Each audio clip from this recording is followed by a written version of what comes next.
Bonjour à toutes et à tous, bienvenue dans cette nouvelle édition de votre journal d'information locale. On débute avec le retour d'une jauge pour limiter le nombre de personnes dans l'espace public. Dans un décret, le gouvernement limite à 75% le nombre de personnes dans les salles de spectacle et de concerts, les cinémas ou encore les bibliothèques.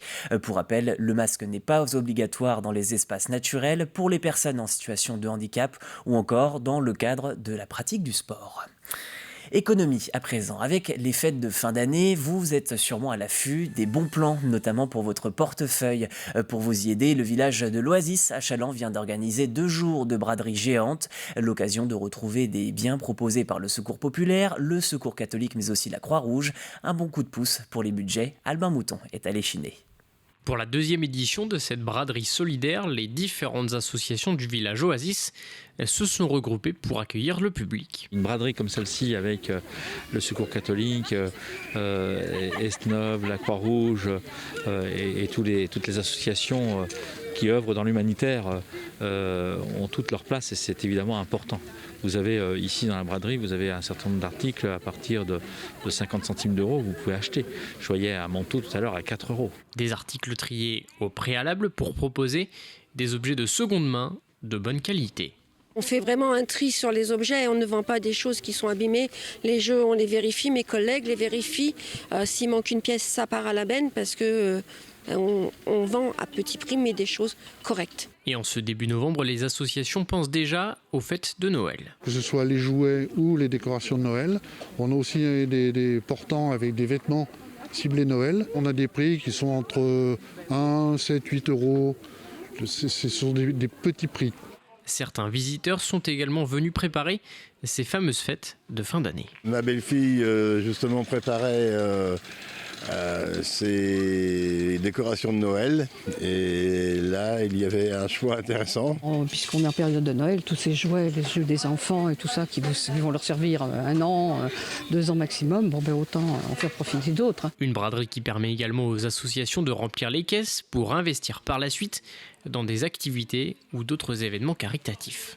L'argent qu'on récupère sur ces 2 jours de braderie va financer notre Père Noël vert. On commence dès la semaine prochaine, dès lundi, à faire les paquets cadeaux à Jouet Club.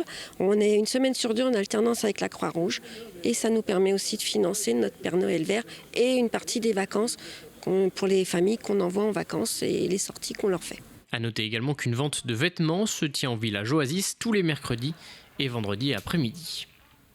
On passe au sport dans cette édition avec du rugby. Victoire 27-7 des Sables d'Olonne face à Saint-Nazaire ce dimanche. Dans ce match de la 6e journée du championnat de Fédéral 3, le rugby club sablé inscrit 4 essais. 4, c'est aussi le nombre de victoires des Maritimes cette saison avec en prime le point de bonus offensif.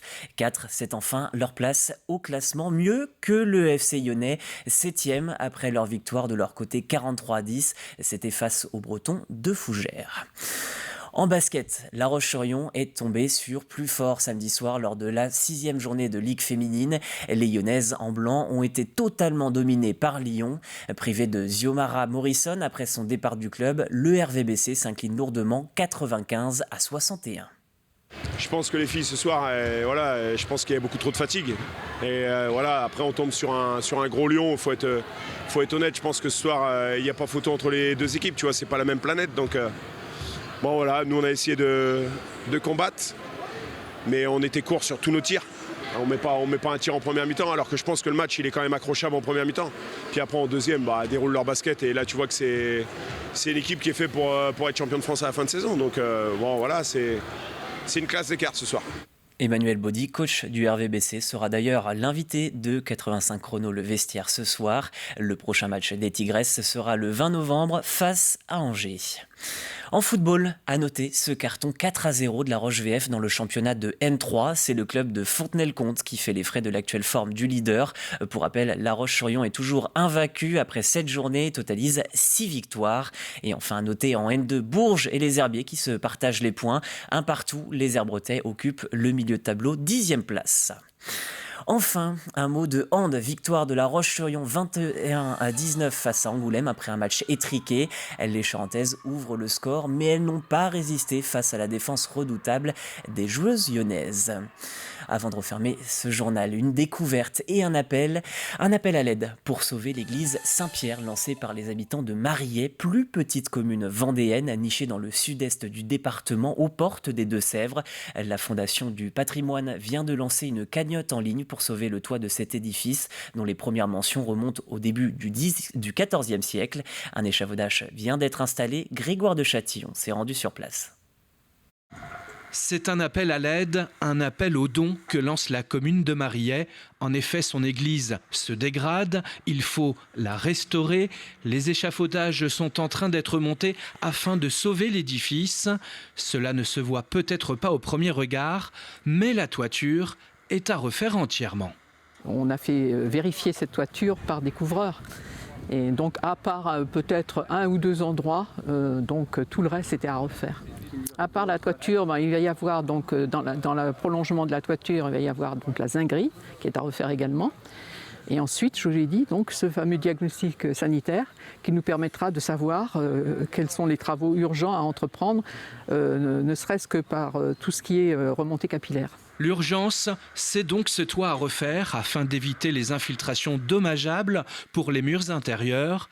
Monument phare du village, lieu de mémoire, les premières traces de l'église Saint-Pierre de Mariet remontent au XIVe siècle, un monument patrimonial qui jouxte le cimetière au cœur de la commune de Vendée qui compte le moins d'habitants, 120 résidents seulement qui attendent beaucoup de cette collecte de dons.